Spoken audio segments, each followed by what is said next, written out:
l'Afrique accueille, Dakar célèbre, Orange Connect.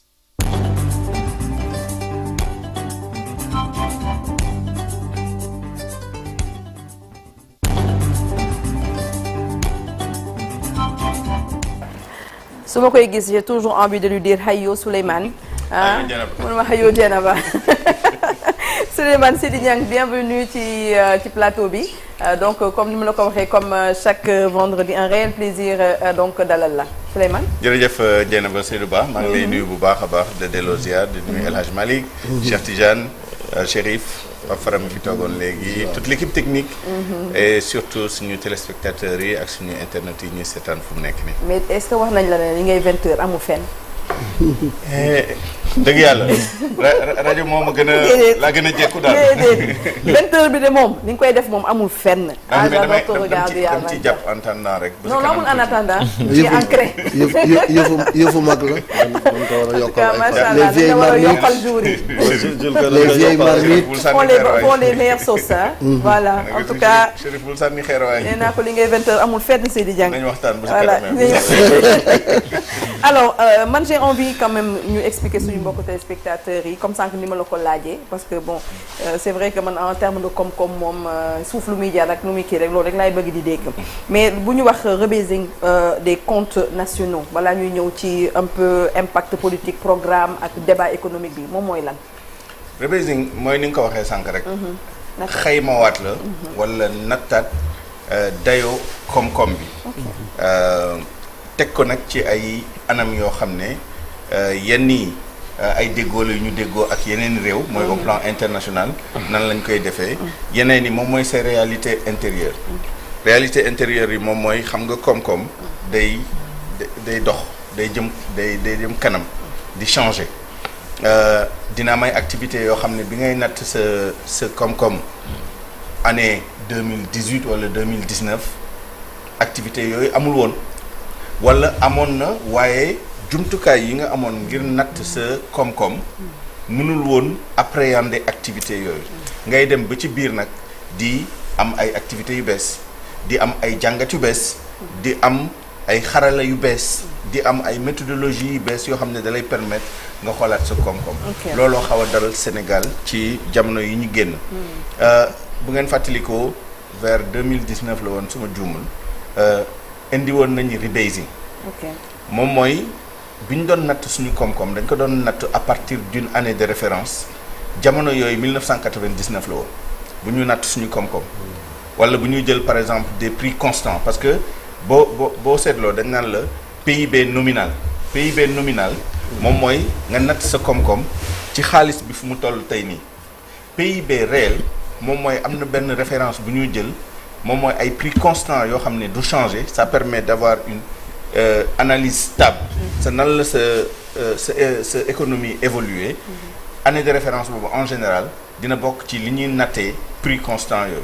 xam nga kon lu am solo la nga am benn année de référence boo xam ne foofu ngay sukkandikoo pour natt sa koom-koom nan la évoluer 1999 la woon ba ñu changer ko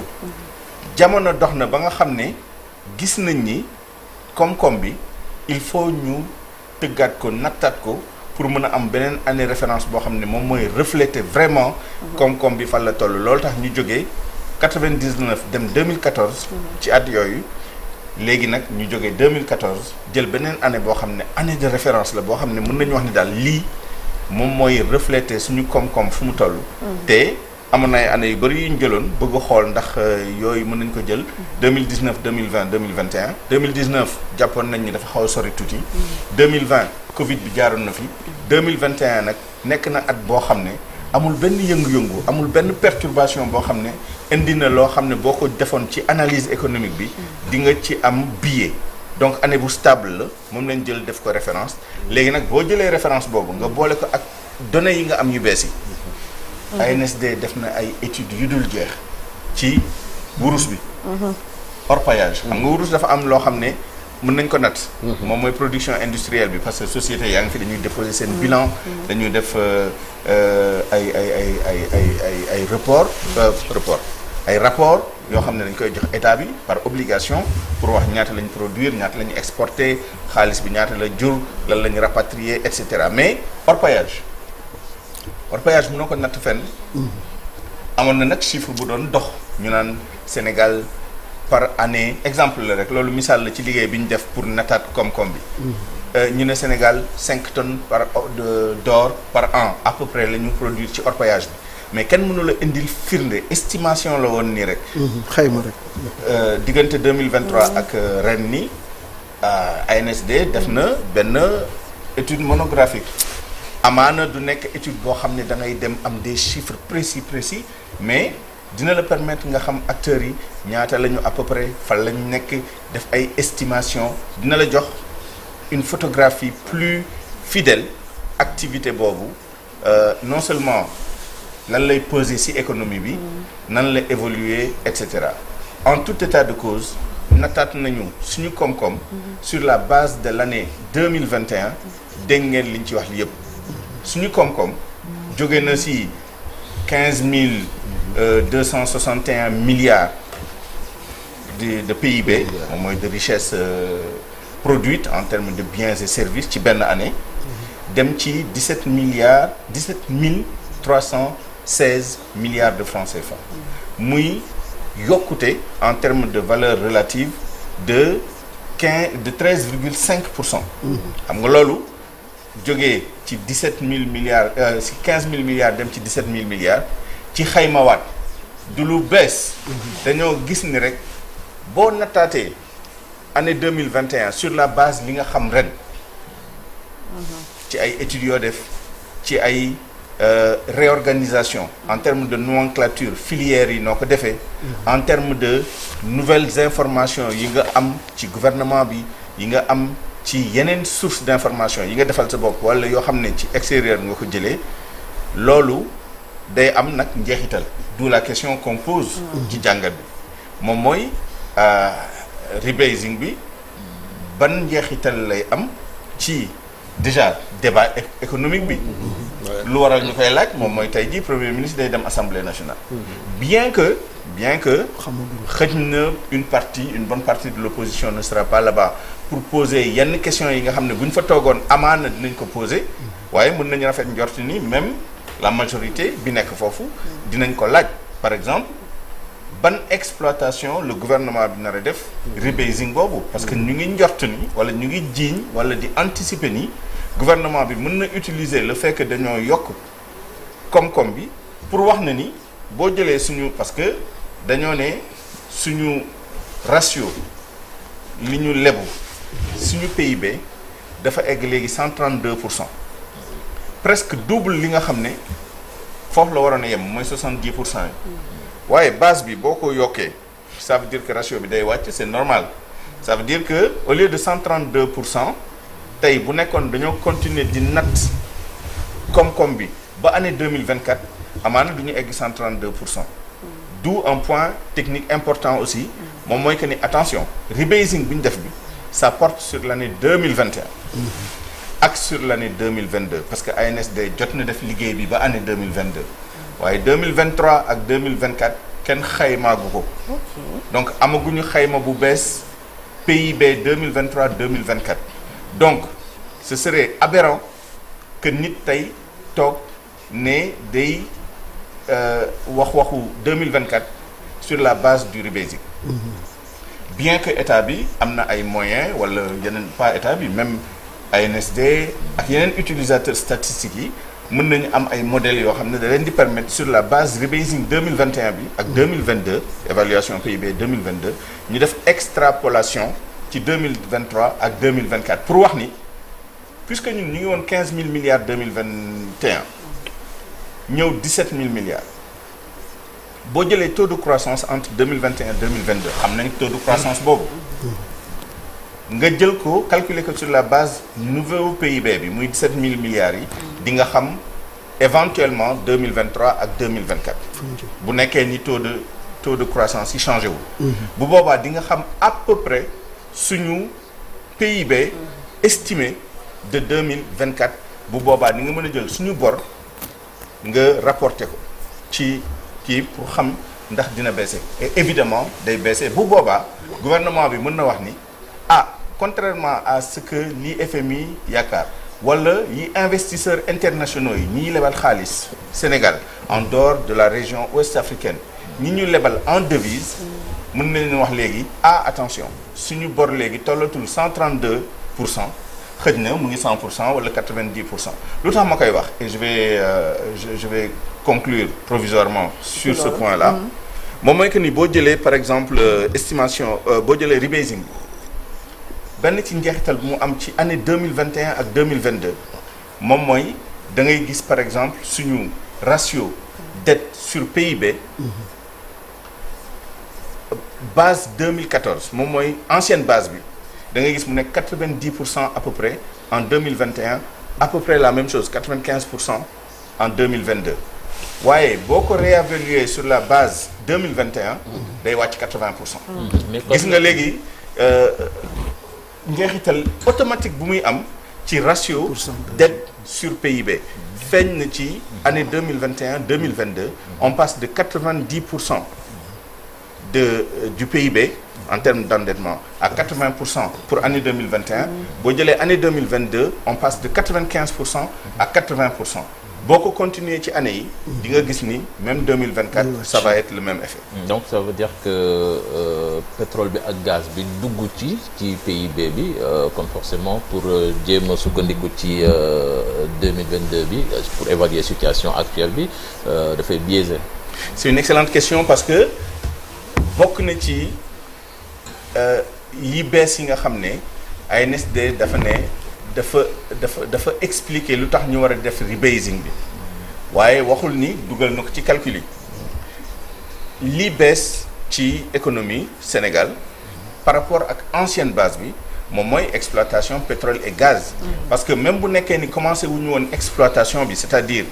amuñu woon premier baril de pétrole ñëpp xam nañ ni juin 2024 lañ ko commencé am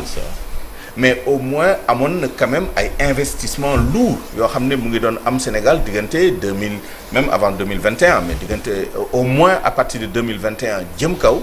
il y a eu beaucoup d'investissements beaucoup de salaires payés beaucoup de valeurs créées de richesses créées wala détruites tout dépend en tout cas facteur bu am importance la ci nattaat économie moom mooy au moins activité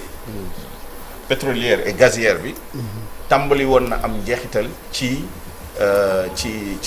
économie bi alors que base 2014 commencé gul woon parce que boobu commencé guñu woon sax les gros investissements yi nga xam ne moom la Cosmos BP Woodside et même avant ñi nga xam ne ñoo lañ jaay les trucs là commencé woon nañ ko donc ça c'est un élément important beneen élément important bi moom mooy les transferts d'argent dayoo bu mu am ci koom-koom bi léegi amu ko woon base 2014 bien que commencé woon na am activité boobu benn secteur bu concerné directement Dieynaba c'est la construction la construction dafa am benn partie activité économique boo xam ne c'était pas capturé c'était pas appréhendé par ancien modèle bi moom mooy yow nga yore sa kër di ko defaraat partiellement wala totalement di ko rénover dépendant am na ñoo xam ne bu ñu rénover dafa mel ni defaraat kër ay 20 millions 30 millions da ngay yaa ñoo xam ne dañu presque daaneel kër gi defaraat ko c'était pas pris en compte des choses comme ça donc en plus des activités yi nga xam ne ANSD daf ci def ay études extraction xorom bi extraction ak exploitation suuf si orpaillage bi comme nu mu ko waxee transport informel bi cak-cak yeeg war gaynde yeeg ak nañ ci dugal yangu voilà yooyu yëpp bokkul woon ci base 2014 bi dañ ko dugal ak meilleur traitement comptable au plan de la comptabilité publique de certaines choses mais justement construction yi ñu doon wax sànq yi noonu par rapport ndax dañ koy dugal par exemple les bâtiments qu'on construit qui ne sont pas terminés est-ce que dañ koy dugal ci formation brute de capital fixe c'est-à-dire les investissements immobilisés là et cetera ou est-ce que c'est des variations de stock loolu c'est des technicalités yoo xam ne ça a permis à l'ANSD d'avoir un meilleur traitement plus de finesse dans le traitement de l'information économique pour mën a véritablement natt non seulement PIB bi loolu mooy la question du volume mais aussi la question de la structure moom mooy nomenclature bi yan secteur d'activité la ñu am yan filière moo ci nekk ma fàttali aussi que on a fait un travail enfin quand je dis on a fait l'ANSD a fait un travail spécifique sur l'anacarde ma jox la beneen exemple anacarde bi par exemple li tax mooy ndaamaraas bi lu tax ANSD def ci benn xeltu benn étude liggéey bu am solo moo di ni dafa amoon benn bizarrerie bu nekkoon ci Sénégal lu muy exporter ndaamaraas ak manque d'information bu ñu amoon ci li ñuy produire ndaamaraas mais étude boobu ça a permis de montrer que en fait une bonne partie écart boobu am entre li ñuy exporter ak li ñuy produire parce qu'il fallait déterminer d'abord li ñuy produire et li étude boobu ça a permis déjà de confirmer qu'il y avait un écart qu'il fallait expliquer mais que cet écart-là c'était la réexportation ça veut dire quoi ça veut dire que ñëpp xam nañ ko lu bëri ci ndaamaraas bi Guinée-Bissau la doon jóge jaar Sénégal après jaar ci port yi ñu réexporter ko vers l'Inde etc. Et ça c'était pas capturé dans le modèle de 2014 donc pour dire que rebasing mooy update daal dañoo update mise à jour voilà, mise à jour la voilà, c'est mais ça. pas seulement en termes de volume mais aussi en termes de structure pour mieux lire suñu économie et puis aussi chemin faisant il y a l'amélioration des outils des méthodologies etc. parce que ñoom bi ñuy def rebasing bi xool nañu aussi liggéey bi ñu defoon en 2019-2020 et ils ont vu les forces et les faiblesses yi dañ ko corriger ci rebasing bi ñuy def nii en tout état de cause le débat qui risque de se poser c'est le débat sur suñu koom-koom ça c'est le côté gouvernement local actuel nan la ñu mën a utiliser rebasing bi pour wàññi suñu ratio dette PIB et avoir de nouvelles marges pour peut-être endetté wu et cetera la contrepartie moom mooy que ni bu PIB bi yokkoo am na yeneen agrégat wala yeneen ratio yoo xam ne day dégradé wu par exemple la pression fiscale UEMOA benn ci critère de convergence yi moom mooy ces recettes fiscales war na toll au minimum 20% de ton PIB loolu la ñuy tuddee pression fiscale temps yi ñu ngi doon xeex pour egg dépasser 20% yi daaw ak daaw jéeg 19-18% budget 2026 bi yokk nañ ba 23% peut-être que li leen doon anticiper en tout état de cause bi ñuy rebasé puisque PIB bi dafa yokku taux de pression bi dafa wàcc ba 18%. Ça veut dire que ça peut être un couteau à double tranchant ça veut dire que état bi mën na prévaloir loolu pour yokkaat taxes yi c'est-à-dire mais du nekk yokk pour taxes yi existantes yi ça peut être juste que toutes les activités économiques yi nga xam ne ancien modèle bi appréhendé wu ko woon day nekk élargissement de l'assiette donc am na ñoo xam ne duñu leen woon taxé et feeñ na si c'est beaucoup l'informel beaucoup l'informel des ménages donc essayez de voir comment taxer des gens qui n'étaient pas taxés parce que on ne les voyait pas dans la production de richesse une dernière chose parce que lii c'est le gouvernement actuel il y a d'autres dimensions de la discussion mais l'ancien gouvernement parce que nag ancien gouvernement mën na aussi prévaloir de ce rebasing pour dire que attention non seulement ñoom ñoo ko commencé woon mais que les chiffres